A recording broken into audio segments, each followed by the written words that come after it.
کہ کئی لوگ جب نماز پڑھتے ہیں تو بعض لوگوں کو شیطان نماز میں یہ وسوسہ ڈال دیتا ہے کہ میں نے کتنی رکعتیں پڑھی ہیں. اب وہ پریشان ہو جاتے ہیں کہ بھئی ہم جب بھی نماز پڑھتے ہیں بھول جاتے ہیں کتنی رکعتیں جو ہے وہ پڑھی ہیں, کیا کریں, کیا بار بار پڑھتے رہیں؟ اور پھر شیطان ان کو اس وسوسے کے ساتھ ہی نماز سے دور کر دیتا ہے کہ یار تمہارا نماز میں جو ہے نا وہ تمہیں مل نہیں رہا, وہ خشوع و خضوع مل نہیں رہا, وہ تمہیں جو ہے وہ نماز کے اندر لذت نہیں مل رہی, تمہیں تو نماز کی رکعتیں بھی یاد نہیں رہتی ہیں, تو لہٰذا رہنے دو نماز. تم پہلے اپنے اندر جو ہے نا وہ چیز پیدا کرو کہ تم اللہ کی بارگاہ میں حاضر ہو سکو. یہ سب شیطان کے وسوسے ہوتے ہیں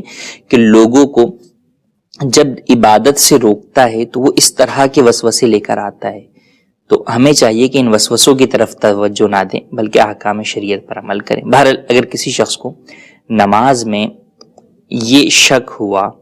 یا وہ بھول گیا کہ میں کون سی رکعت ادا کر رہا ہوں, 4 رکعت نماز کی نیت باندھی تھی, اب کنفیوژن ہے کہ یہ تیسری پڑھ رہا ہوں یا چوتھی پڑھ رہا ہوں, تو علماء نے فرمایا کہ اگر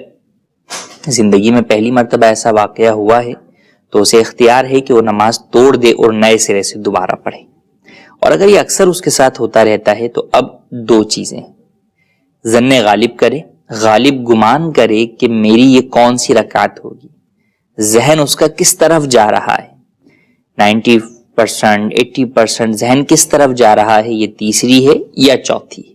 جس طرف اس کا ذہن جا رہا ہے زیادہ تر غالب گمان یہ ہے کہ یہ تیسری ہے, تو وہ اس رکعت کو تیسرا ہی شمار کر کے اور آگے جو رکعتیں باقی ہیں وہ ادا کرے اور آخر میں سجدہ سہو کر لے.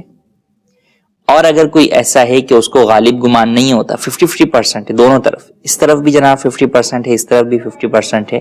تو اب وہ کیا کرے, تو فرمایا کہ 3 اور 4 میں اگر شک ہے تو وہ اس رکعت کو تیسری رکعت شمار کرے. اسی طرح دوسری اور تیسری میں شک ہے تو اس رکعت کو دوسری رکعت شمار کر کے اور آگے نماز ادا کرے, اور پھر آخر کے اندر سجدہ سہو بھی کرے.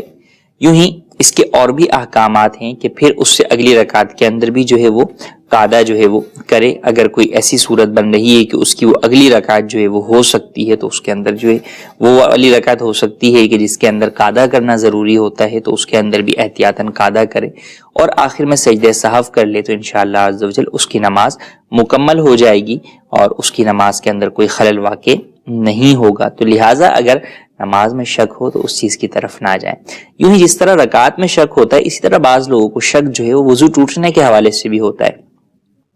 کہ میرا وضو ٹوٹ گیا ہے. تو وضو کے معاملے کے اندر یہ ہے کہ جب تک وضو ٹوٹنے کا آپ کو اتنا پختہ یقین نہ ہو جائے کہ آپ قسم کھا سکیں کہ میں قسم کھاتا ہوں کہ میرا وضو ٹوٹ گیا, اگر اس پوزیشن پر آپ نہیں ہیں تو اس کا مطلب یہ ہے کہ آپ کا وضو ابھی شرعاً برقرار ہے, آپ کا وضو نہیں ٹوٹا. لہٰذا فقط وسوسے کی بنیاد پر یا پیٹ میں جو ہے وہ گڑبڑ ہونے کی بنیاد پر فقط یہ جو شیطانی وسوسے آتے ہیں, یہ انسان شکوک و شبہات کا شکار ہو جاتا ہے کہ کہیں میرا وضو تو نہیں ٹوٹ گیا, تو اس سے وضو نہیں ٹوٹتا, آپ اپنی نماز کو کنٹینیو کر سکتے ہیں.